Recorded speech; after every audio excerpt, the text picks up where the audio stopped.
This is experiment 1, basic techniques, calculating the density. I'm starting with my data for temperature, the mass of the beaker, and the mass of the beaker plus water after adding 2.0 milliliters, and then another 2, and then another 2, 2.0 milliliters. And we're going to calculate the density. Now before we do that, we have to calculate the mass of the water, and we're going to do that since that's a subtraction. For trial 1, it's going to be mass of beaker plus water minus just the mass of the beaker. I'm going to do that right here. And in order to keep track of sig figs for subtraction or addition, it is particularly important to write out your calculations. Make sure my values all have units, and those are all G's for grams. Then subtract off the mass of the beaker, and I'll get the mass of the water. I have my calculator right here. 27.09 minus 25.16. I get 1.93 grams. And the way that sig figs work for addition and subtraction is you always go by the smallest number of decimal places for your numbers. Both of the numbers in the subtraction have 2 decimal places. Therefore, our answer has 2 decimal places. And our answer for the mass of water for trial 1 is 1.93 grams. Now for trial 2, we added another 2.0 milliliters, but that was on top of the 2.0 milliliters that we had here. So for trial 2, the mass of water is going to be 29.06 minus 27.09.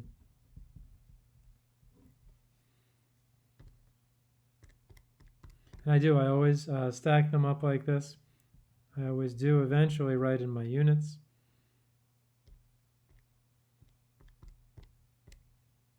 And this time I get 1.97.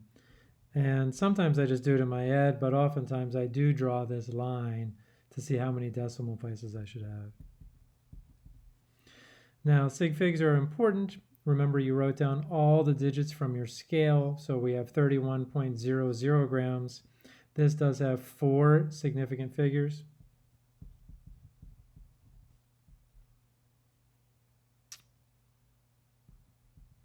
And again, we're subtracting from the previous trial.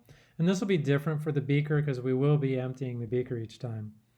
And this time I get, now I entered in 31. I don't have to enter it into my calculator. I can. It takes them away anyway because it treats the numbers as the same.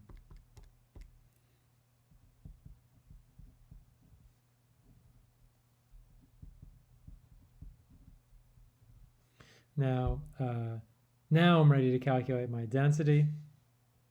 For density, it's going to be mass of water divided by volume of water. And I'll do the first one here longhand, and that's always a good idea as far as when you do your calculations for your lab reports. I get 1.93 grams, and I get 2.0 milliliters. And when I do this, I'm going to type it in 1.93 divided by 2.0, or just 2. And I get 0.965 units of grams per milliliter. Now, when doing multiplication and division, your answer should always have the fewest number of sig figs of either of the numbers in your problem.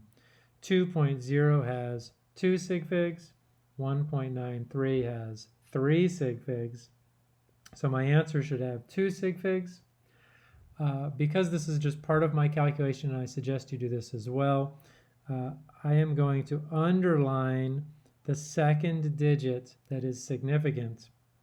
Therefore, in my future calculations, I will know how many sig figs this number has. And I will not round it yet because that will limit my accuracy and precision as I move forward. So now one more thing, this 0 is a leading 0, which means it is not a significant number. The leading 0 simply tells you where the decimal place is. And If I were to write this number in scientific notation, it would be 9.65 times 10 to the minus 1, and our zero, our leading zero at least, would disappear. And that's another way you can tell that it is not a significant figure. So here we go. I'm going to still write it as 0.965 with an underscore under the 6 to show that it has 2 sig figs, but I'm keeping 3 digits for my calculations as I move forward. The other two calculations are similar to the one I just did.